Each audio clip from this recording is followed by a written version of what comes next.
Who calls me? I thought it was you. Not me.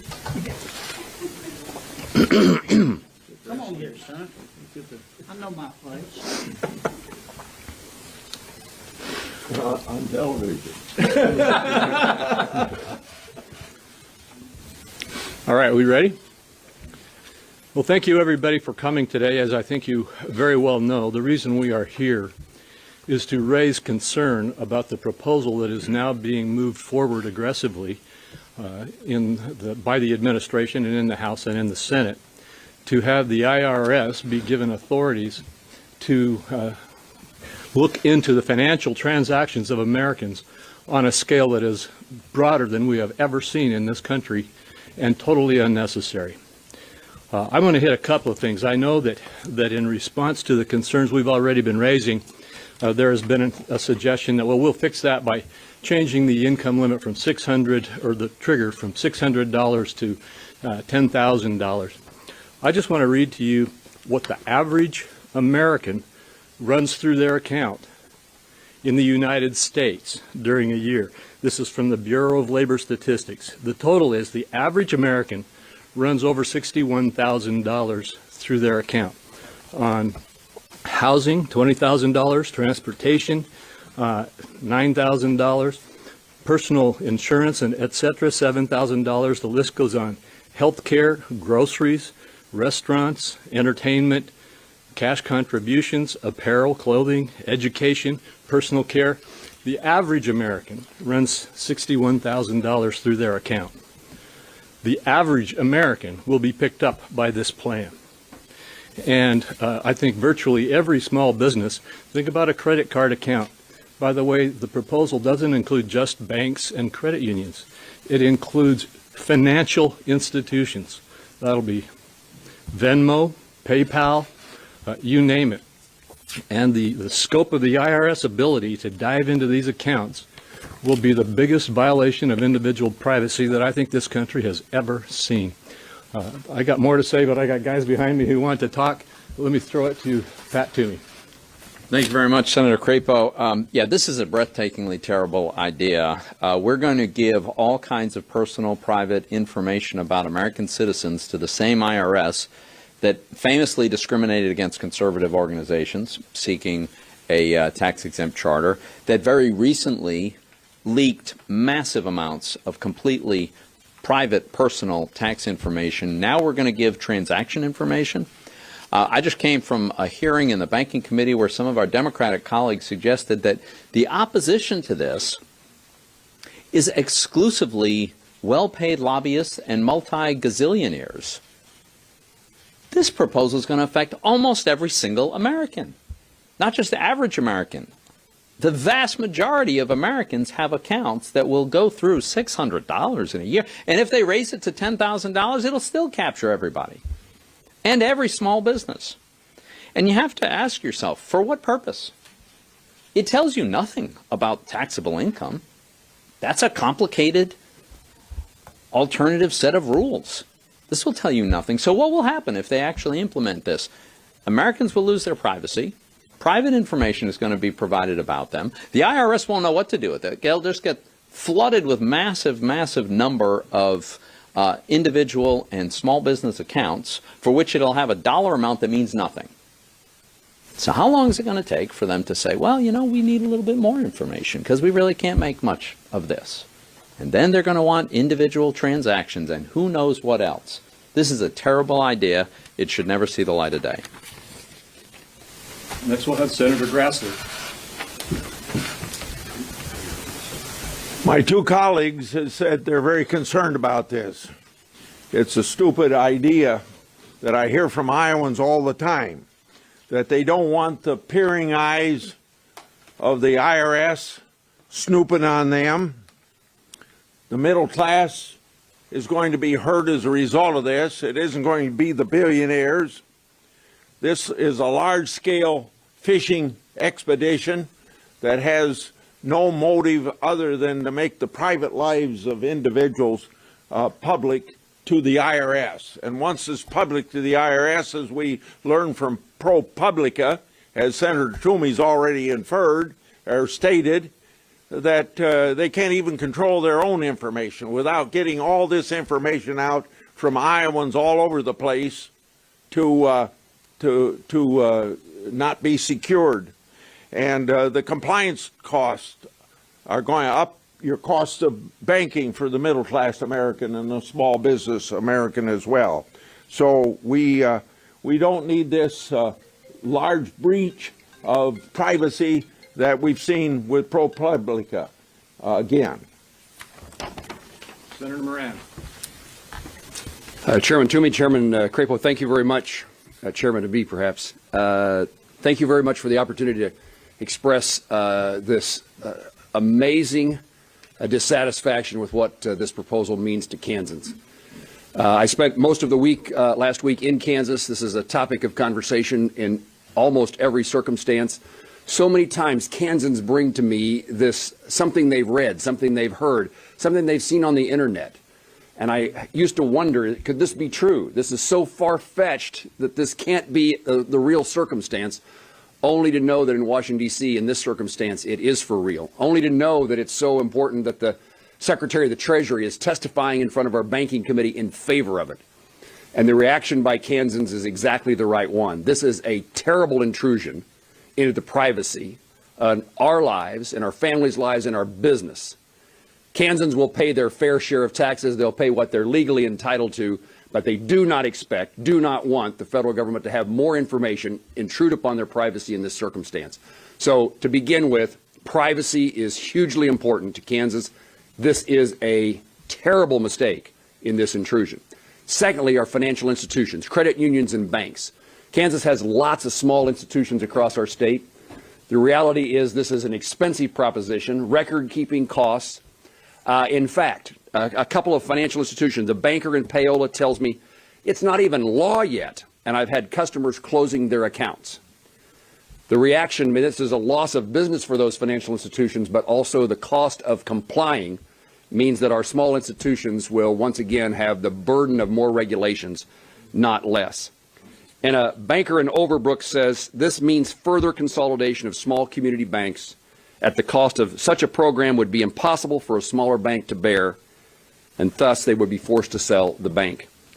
Terrible, terrible privacy policy. Protect Americans' privacy, protect Kansas' privacy, and make sure our financial institutions that are so important in the lives of the well-being of Kansans and Americans don't have one more burden they can't afford to comply with. Thank you. Thank you. Senator Thune. Thanks, Mike. As you know, we've been saying for some time now, we have been criticizing and pointing out what a terrible idea the Democrats' tax and spending spree is for the country, and what a horrible vision that is for the future of America. And today we want to focus on one particular element of that, and that is how it's paid for. And in particular, this proposal, which would double the size of the IRS, literally double the size of the IRS, and allow them to snoop into every American's transactions, bank transactions. And as has already been pointed out, this is something that is so sweeping. We've never seen anything like it before, where you're literally talking about an IRS dragnet across the bank accounts of every single American, or at least every single American who banks, because as has been pointed out, any American who uses a bank account probably at some point is going to, in deposits and withdrawals, exceed $600. Even if it's $10,000, it's still going to capture thousands, millions of Americans with this. And so this is one of many really bad ideas in the Democrat proposal. But this one in particular needs to be killed for all the reasons that have been mentioned, and not the least of which is the huge invasion into Americans' privacy, and something that, as Senator Moran pointed out, I've heard from lots of South Dakotans, thousands of South Dakotans already, about this particular proposal. But secondly, because it will double the size of the IRS, an agency which, as has been pointed out, has had problems keeping information secret. Huge leaks of massive amounts and volumes of individual private taxpayer information. And so it's got that component, historic in terms of its sweep and invasion of people's privacy in this country, the shakedown that it would represent of American taxpayers. And finally, if successful, who ends up paying for it? Well, the Joint Committee on Taxation, which does the distributional analysis of all these proposals, has said in their analysis that about 75% of the revenue raised under this proposal would be generated by people making less than $100,000 a year. Only 5 to 10% of that revenue would be paid by those making more than $500,000 a year. So in other words, the Democrats' suggestion that this proposal and the tax increases included in their plan won't hit lower income Americans is just false. I mean, this is a proposal that will shake down average Americans in a way that they've never been shaken down before, and the burden of compliance with this is going to be borne by people in lower income categories. The tax revenue that's raised, and the Democrats are assuming literally hundreds of billions of dollars in tax revenue as a result of this, the majority of that, up to 75%, borne by those making less than $100,000 a year. This is a bad idea. It should be destined for the ash heap of history, and I hope the Democrats will hear from their constituents like we have and come to the conclusion that doubling the size of the IRS and allowing them to literally go out and shake down millions of Americans and hit lower income Americans with bigger tax bills is a really bad idea. Senator Barrasso. Joe Biden wants to give the IRS more power to spy on Americans. That's what he's asking for. Just listen to the testimony of a Secretary of Treasury who comes to Congress and says she wants to look into the checking accounts, banking accounts of anybody with the deposits or withdrawals of $600. Republicans are committed to stopping this. Just stopping it. Joe Biden wants to increase the size of the IRS budget by $80 billion. And the Secretary of Treasury wants to hire, with that money, an army of IRS agents to look into the banking and the checking of Americans. Basically, everyone will be caught in that dragnet. Now, why do they want to do this? Well, because they want to squeeze more dollars out of hardworking taxpayers in order to pay for their reckless $3.5 trillion tax and spending proposal. It is the number one thing that I heard about in Wyoming last week. It's the number one thing that I heard about in letters in the last couple of weeks since this proposal was announced by the Secretary of Treasury and this Biden administration. First, it's an invasion of the privacy of the American people. And second, when I talk to the people that work at the banks and the credit unions, they say this would de facto turn them into employees or agents of the IRS. They don't want anything to do with it. I hear from people all around Wyoming that the IRS is already the least accountable and most powerful agency of the government. They point out that the IRS is incapable of keeping their records that they turn over to the IRS, keeping those private as they should be. The IRS does have a track record of targeting specific groups that they don't like politically, and Republicans are committed to stopping this very scary proposal dead in its tracks. Senator Young.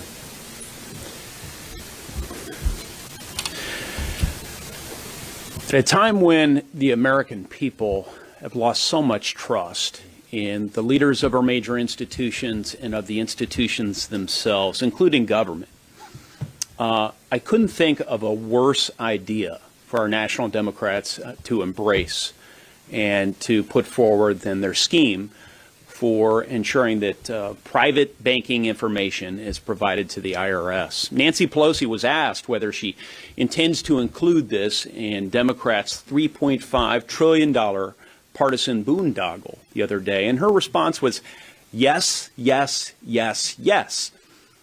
Well, I've consulted with so many people as I travel the highways and byways of Indiana, and what I am consistently hearing is no, no, no, no.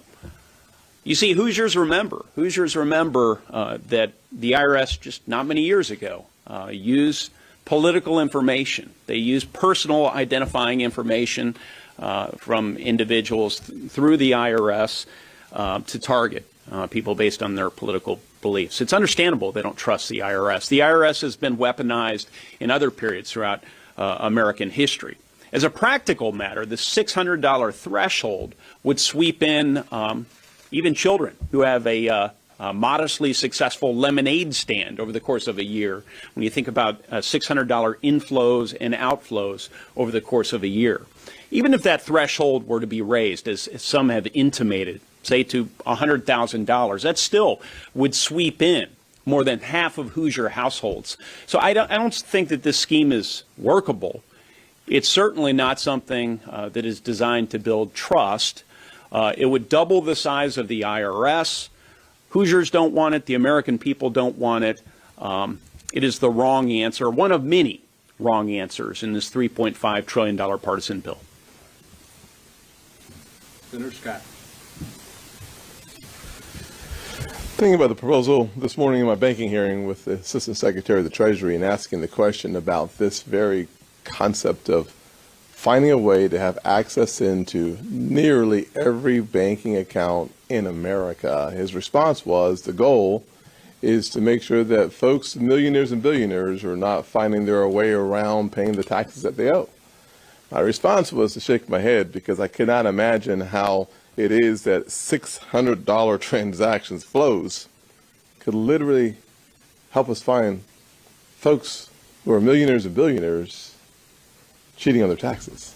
More importantly, I think about the fact that there are 7 million Americans who are unbanked and maybe a little suspicious of the government. This proposal will keep those good Americans from being able to engage and get involved in the financial systems of our country. I can't think of anything more wrong directed than this proposal. And there's a lot of targets within this reconciliation package, this taxing and spending package to target. This one puts burdens on working class Americans, hardworking, paycheck to paycheck Americans who will now have more to fear from the IRS. 3 letters no American household wants to see in their mailboxes. IRS.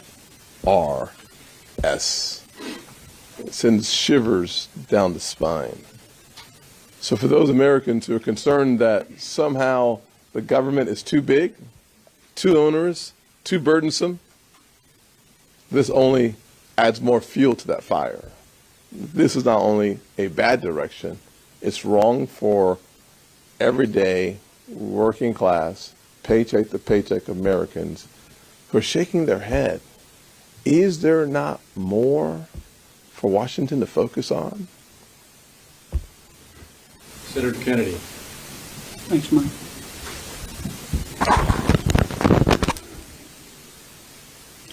Whether it's $600 or $10,000, under this proposal, the intimate financial details of everyone in this room, at a minimum of every American who has a job, will be turned over on a daily basis to the IRS. What could possibly go wrong? Republicans aren't perfect, but this stuff is crazy. President Xi would be proud. Now, Secretary Yellen, who's one of the leading proponents of this squid-brained idea, says we need to do it to catch rich tax cheats. She knows better than that. Why throw the net so wide? This proposal, like a lot of proposals in my Democratic friend's bill, is not about public policy, and it's not about taxes. It's about control. There are too many people in charge right now in Washington, D.C. who just don't trust Americans to know what's best for themselves. They just don't trust Americans to make decisions for themselves. Their attitude seems to be, do what you're told. Just do what you're told, and if you do that, we might let you eat meat occasionally. This is another step in that direction. And I hope my Democratic friends rethink this idea. And lastly, but not least, Senator Kramer. Could be least, too. You never know. Well, it's hard to improve on what Senator Kennedy just said, but I'm going to do my best to at least add to it. Obviously, I've heard from bankers, community bankers and credit union presidents who are concerned about this. But I have literally heard from thousands of North Dakotans who bank with great concern. And in many cases, it's a phone call from somebody who just wants to know if it's true. And if it's true, do I know about it? They're so frightened for very good reasons, for all the reasons you've heard. I mean, we are talking about some of the most private of information being shared, turning bank presidents, bankers, community bankers, credit union lenders, and tellers into spies for the IRS. It sends shivers. But here's what bothers me so much. It shouldn't, it should surprise us, but it doesn't, that this administration, who has gone from incremental steps towards socialism to vast leaps to socialism. I mean, Marx is on our doorstep right now. It shouldn't surprise us that they've got the boldness to do this. But here's what bothers me as much as anything. This proposal is built on a premise that there are a bunch of guilty people out there. There's a presumption of guilt. Why else would you need more agents to go after people that buy a car? And that's bothersome. The premise of that in our free system is bothersome to me. But I think one of the craziest parts of the whole thing, even if for a moment you were going to buy into the notion that there are a whole bunch of people not paying their fair share. That's the other word. I came from the same banking hearing that several of the others came from. Billionaires just aren't paying their fair share. So we have to get all of the transaction information from everybody because they're not paying their fair share. This proposal doesn't even accomplish what they claim they want to accomplish by the proposal. So what is the real motive? I think it gets back to that, what I said earlier. They've always been about incremental steps toward socialism, and now they've decided to take a great big leap while they hold all three levers of power in this town. And we, as Republicans, will do everything we can to stop them. Thank you. Before we throw it open for questions, I just want to make two other points that my colleagues have prompted me to think about. First of all, we got some information from the Treasury Department today, which you probably all got too, saying, well, wait a minute, we're not going to audit anybody who makes less than $400,000. I think they sent that out because they heard we were having this press conference. But that's all they did. They just said, well, we're not going to go after anybody who makes less than $400,000. Well, the Green Book, which lays out this proposal, in addition to the details you've already heard about, says very specifically that the Secretary, meaning the Secretary of Treasury, will be given broad authority to issue regulations necessary to implement this proposal, which says that the IRS will be given broad rulemaking authority to get the data it wants. Now, the IRS, in the very thing they sent out today, trying to say, well, we aren't going to go after anybody who makes less than $400,000, also said, we already have the paycheck information on folks, and we already have the interest income information on folks, but we need the rest. That's the point of all this. Why did they start out at $600?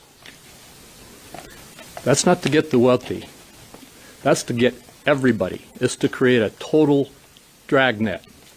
And I just want to conclude with the data that Senator Thune referenced generally. If you we asked Joint Tax to look at this and tell us what the distributional effect of raising all these hundreds of billions of dollars that this proposal proposes to do is.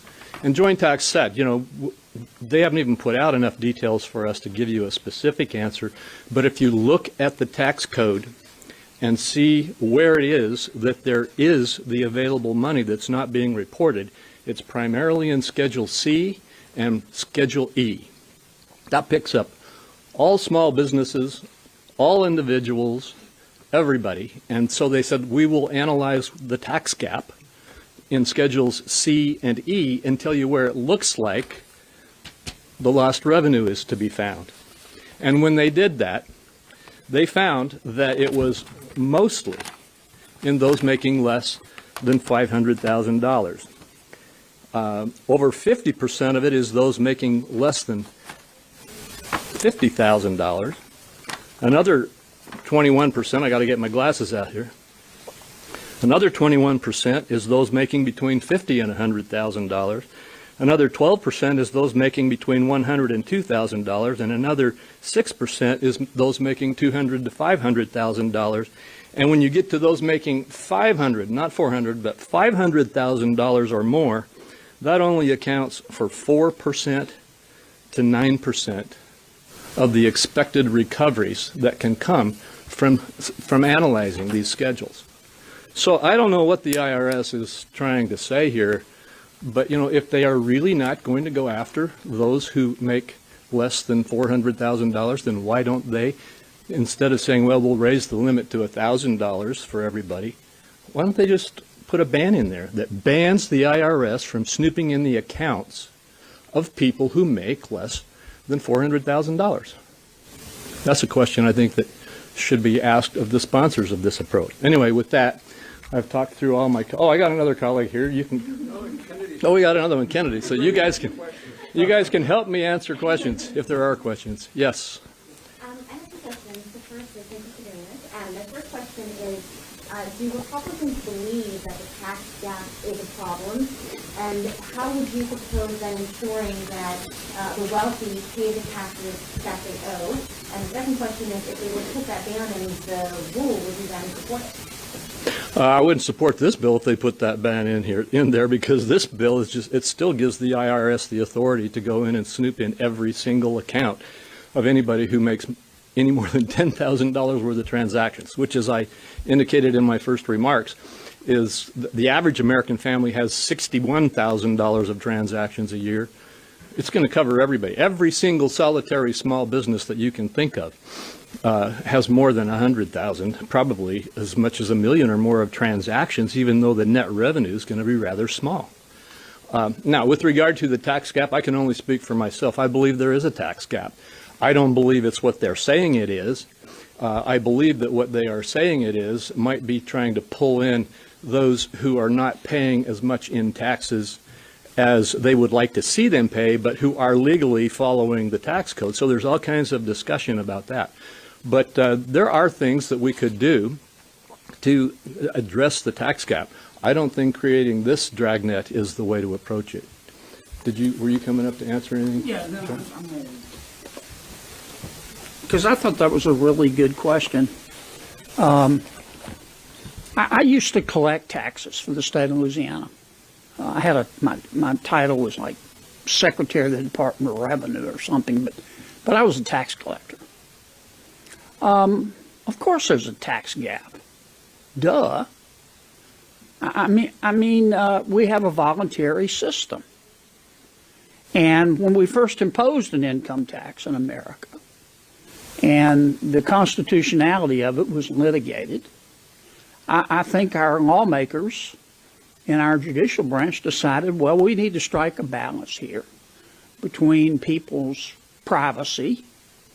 I'm not sure they used the word privacy then, but between people's privacy and public policy of catching people who cheat. And the way you do that is through audits. And the IRS, look, it's an extraordinarily inefficient agency. Any of you have a tax question? Go call the IRS this afternoon. See what happens. You can't even get them on the phone. I mean, it's ludicrous. What are they going to do with all this data? The second point I want to make, I don't think you can understate the risk that this data could leak. I mean, we just had an instance. Some of my colleagues talked about it, where financial data of taxpayers was leaked, I think, by the IRS. And the IRS said they'd get to the bottom of it. Have you heard anything? Have y'all asked? I haven't. And you know what? We won't. And we remember what happened with Lois Lerner. You know, it just depends on what kind of, I'm talking too long, it depends on what kind of state you want to live in.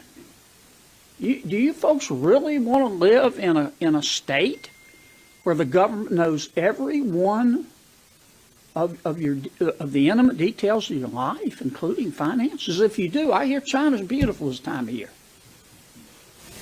I said too much. I'm sorry. I'm leaving. You did a good job, Crapo.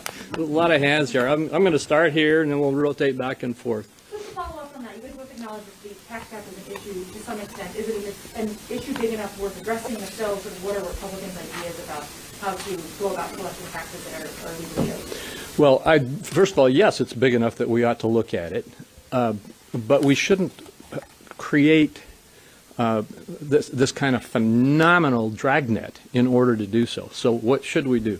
That's a tough question to answer. A lot of the changes that we need to make probably are changes to the current law. A lot of the things that some of my colleagues claim are loopholes are maybe loopholes in the sense that the law allows something to happen that it shouldn't allow to happen, so deductions or credits or what have you. But I think that there can be corrections in the law if there are loopholes that are identified. Secondly, Senator Kennedy just referenced not being able to contact the IRS on the telephone. I mean, that's literally true. They don't answer the phones anymore. They don't have technology that allows them to do taxpayer service that allows honest taxpayers to understand what they need to do to pay their taxes. And all of the analysts tell us that if we can just give adequate taxpayer service and get the IRS stepped back up to where it can provide service on the existing tax code, that will generate greater compliance and greater revenue to the Treasury. And I'm sure there are a number of other ideas, but the idea to just create a dragnet like this is not the right one. Now here? Well, Democrats have said that this proposal was also to go after tax evaders. So do Republicans not see eye to eye on that message, or do you think that Democrats have an ulterior motive to this proposal? Well, first of all, again, I can only speak for me, but I don't think there's any Republican who would say they don't think that the IRS should be able to identify tax evaders and collect the taxes that are being evaded. The question is, do you need to create a mechanism where the people of America have to give up their privacy on all of their financial transactions in order to do so? And so there's got to be some ground in the middle. We do need to be able to have more effective tax compliance, but we don't need to do it this way. Yes? We know that the idea of moving the threshold up to $10,000, this comes after pushback from all of you, and we've heard from Americans who've been calling their banks, et cetera. Do you think that there's hope here for further pushing this up or getting rid of it altogether? What's your Well, I think I think the fact that you see the Treasury Department putting out a statement today saying we won't do it, and the fact that you see all of these comments coming forward and saying, okay, we'll increase the threshold from 600 to 10,000. My first comment on that is, why did they start at $600? And I believe the answer to that is because they wanted to go after all of the people on Schedule C and Schedule E and collect the money from them. Then they got caught at this, and they said, well, we're not going to do that. But they haven't, all they've said in response to we're not going to do that is, we'll agree to let it go up to 10,000.